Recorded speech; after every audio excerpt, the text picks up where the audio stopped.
வணக்கம். இன்றைக்கு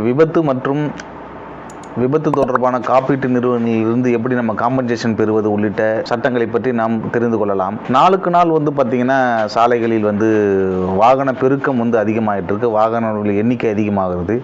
அரசும் மத்திய மாநில அரசுகள் சாலைகளுடைய எண்ணிக்கையும் சரி, சாலை அகலப்படுத்துதல் உள்ளிட்ட அனைத்து செயல்பாடுகளில் இறங்கினால் கூட வாகன பெருக்கம் என்பது சாலைகளில் அகலத்தை விட சாலைகளின் எண்ணிக்கை விட ரொம்ப அதிகமாகிட்டு இருக்கு. இதனால் பார்த்தீங்கன்னா விபத்துகளும் கூடுதலாகுது. விபத்துன்றது பார்த்தீங்கன்னா வெறும் ரோட் டிரான்ஸ்போர்ட் மட்டும் இல்லை, ஈவன் ரயில்வேஸ்லையும் பார்த்தீங்கன்னா அடிக்கடி அவ்வப்போது விபத்துகள் நடக்கிறத நம்ம பார்க்க முடியுது. ஃப்ளைட்ஸில் பார்த்தீங்கன்னா விபத்துகள் நடக்கிறத நம்ம பார்க்க முடியுது. இதில் கூடுதலான விபத்துகள் எதில் நடக்குதுன்னா நம்ம சாலைகளில் பார்த்தோன்னா போகும்போது விபத்துகள் அதிகமாக நடக்குது. இப்போ கூட சமீபத்தில் பார்த்தீங்கன்னா பூனேவில் வேதாந்த் அகர்வால்னு சொல்லிட்டு ஒரு மைனர் பையன், அவங்க அப்பா ஒரு பெரிய பிஸ்னஸ் மேன் பூனேவில். அவன் பார்த்தீங்கன்னா போர்ச்சுன்ற ரொம்ப உயர் ரக காரில் பார்த்தோன்னா 200 கிலோமீட்டர் வேகத்தில் சென்று அவனுக்கு முன்னாடி போயிருந்த ஒரு ஐடி எம்ப்ளாயான டூ வீலர் ஏற்றினதில் ஸ்பாட்லேயே அந்த பையன் இறந்துட்டான்.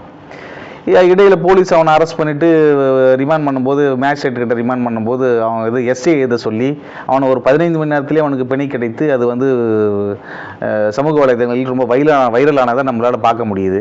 ஸோ இந்த மாதிரி விபத்துகள் தினந்தோறும் சென்னையிலும் கூட அவ்வப்போது பார்த்தோன்னா திரைப்படங்கள் உள்ளிட்ட பல்வேறு நபர்கள் பார்த்தோன்னா இரவு நேரங்களில் அரசு நிர்ணயிக்கப்பட்ட வேகத்தை விட ரொம்ப கூடுதல் வேகம் போகிறாங்க, இதனால் விபத்துகள் ஏற்படுதுன்னு சொல்லிட்டு பல்வேறு வழக்குகள் போடுறாங்க, ஃபைன் போடுறாங்க. இதெல்லாம் நம்மளால் பார்க்க முடியுது. இப்போ நம்ம என்ன பண்ண போறோம்னா, விபத்துகளை எப்படி தவிர்க்க போறோம்? விபத்து ஆயிடுச்சு, விபத்து ஆன பிறகு நம்ம அதோடைய காம்பன்சேஷன் கிளைம் ப்ரொசீஜர் என்ன? இன்சூரன்ஸ் நம்ம எப்படி இன்சூரன்ஸ் கம்பெனி கிட்ட நம்ம பணம் வாங்குறது, என்னென்ன ப்ரொசீஜர்ன்றதை நம்ம பார்க்க போகிறோம். இப்போ நம்ம ரயில்வேஸ்லேருந்து ஆரம்பிக்கலாம்னு நினைக்கிறேன். ரயில்வேஸில் பார்த்தீங்கன்னா அவ்வப்போது சிறு அதாவது ட்ரெயினில் போகும்போது ட்ராவல் பண்ணும்போதே கூட்ட நெரிசலில் கீழே விழுந்து இறக்குறவன், அடிபடுறவங்க அந்த மாதிரி இருக்கிறாங்க. ரயில்வே கிராசிங்கில் பார்த்தீங்கன்னா அவ்வப்போது நம்ம எப்படி மாதத்துக்கு 1-2 நிகழ்வுகள் நம்ம இது செய்தித்தாட்கள் பார்க்க முடியுது. கிராசிங்கில் பார்த்தீங்கன்னா, ஏன்னா இப்போ நிறைய பார்த்தீங்கன்னா ஆள் இல்லாத கிராசிங் தான் இருக்குது. ஸோ அதை போன்ற இடங்களில் கிராஸ் பண்ணும்போது விபத்துகளில் அடிபட்டு இருக்கிறவங்கள அந்த மாதிரி சம்பவம் இதெல்லாம் நம்ம என்ன பண்ண போறோம்னா, ரயில்வேஸ்ல ட்ரிபுனல்னு ஒன்று இருக்குது. நம்ம சென்னைக்கு பார்த்தீங்கன்னா ஆல்மோஸ்ட் தமிழ்நாட்டுக்கு பார்த்தீங்கன்னா அங்கே கீழ்ப்பாக்கத்தில் ரயில்வே ட்ரிபுனலில் நீங்கள் பார்த்தீங்கன்னா உங்களுக்கு ஒரு 6 மாதத்துக்குள்ளே நீங்கள் அதை ஒரு பெட்டிஷன் ரெடி பண்ணி நீங்கள் ஃபைல் பண்ணிங்கன்னா அதுக்கு லிமிடேஷன் உண்டு.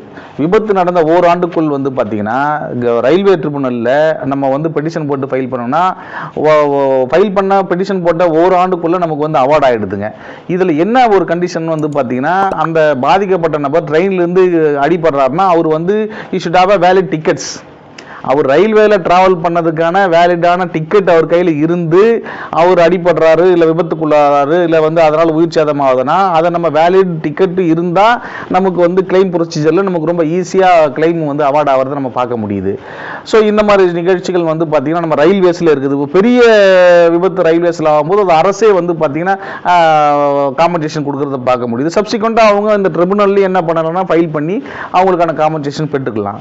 ஓகே, இது செகண்ட் பார்த்தீங்கன்னா ரோட் டிரான்ஸ்போர்ட்ல பார்த்தீங்கன்னா தினசரி சிட்டிக்குள்ளும் சரி, வெளியிலையும் சரி, ஹைவேஸ்ல சரி, எல்லா இடங்களிலும் பார்த்தீங்கன்னா அந்த குறிப்பிட்ட வேகத்தை தாண்டும் போதே விபத்துக்குள்ளாததுக்கான சாத்தியக்கூறுகள் அதிகமாக இருக்குது.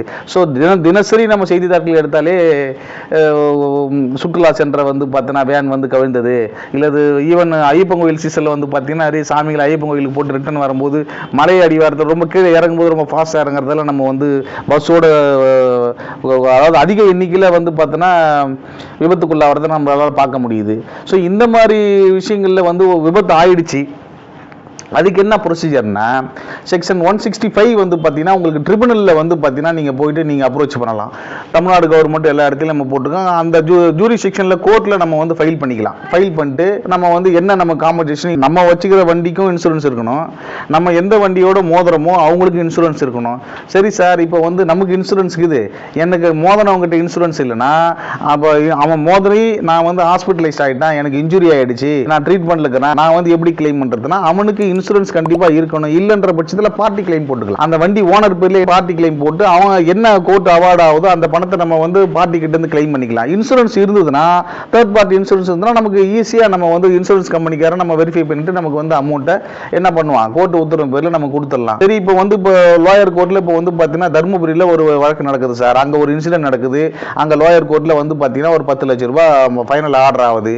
ஆனா நாங்க செலவு பண்ணதே 20 லட்சத்துக்கு மேல செலவு பண்ணிக்கிறோம். இது எப்படி சொன்னாங்கன்னா, நீங்கள் வந்து உங்களுக்கு வந்து பார்த்தீங்கன்னா ஒரு செக்ஷன் 173 மோட்டார் வெஹிக்கல் ஆக்ட் 1988ல் உங்களுக்கு அப்பீல் ப்ரொவிஷன் கொடுக்குறான். நீங்கள் ஹைகோர்ட்டுக்கு அப்பீல் போகலாம். அப்பீல் போனீங்கன்னா நீங்கள் வந்து பார்த்தீங்கன்னா இந்த லாயர் கோர்ட்டு கொடுத்ததை வந்து அந்த அமௌண்ட் உங்களுக்கு படத்தில் காம்பன்சேஷன் பத்தல, எங்களுக்கு ஒன்று ஹைக் பண்ணி கொடுங்கன்னு சொல்லிட்டு ஹைகோர்ட்டுக்கு நீங்கள் அப்பீல் போகலாம். ஸோ இதெல்லாம் என்னது, நம்ம வந்து மோட்டார் வெஹிக்கல் ஆக்டில் நமக்கு இவ்வளோ ப்ரொவிஷன் இருக்குது. கூடுமான வரையில் விபத்து நடக்காமல் பார்த்துக்கணும். இன்கேஸ் விபத்து நடக்குன்ற பட்சத்தில் இன்சூரன்ஸ் கம்பெனிக்கும் நமக்கும் அதை அதாவது என்ன ப்ரொசீஜர், காம்பன்சேஷன் வாங்குறதுக்கு என்ன ப்ரொசீஜர்ன்றதை நம்ம ரொம்ப எளிமையாக இப்போல்லாம் ரொம்ப ஆன்லைன் ப்ரொசீஜர், ஈவன் நம்ம கோர்ட்டில் ஃபைல் பண்ணுறது உட்பட எல்லாமே ஆன்லைன் தான். ட்ரிபுனலில் ஃபைல் பண்ணுறது ஆன்லைன் வந்துடுச்சு. எல்லாமே ஆன்லைன் ப்ராசஸ் தான். இது நம்ம முறையான ஆவணங்கள் இருந்து முறையான இன்சூரன்ஸ் நம்ம அதெல்லாம் எல்லாம் வச்சிருந்தோம்னா நமக்கான காம்பன்சேஷன் பெறுவது ரொம்ப சுலபமாகவும் ஈஸியாக இருக்குன்னு தெரிவிச்சுக்கிறேன். நன்றி.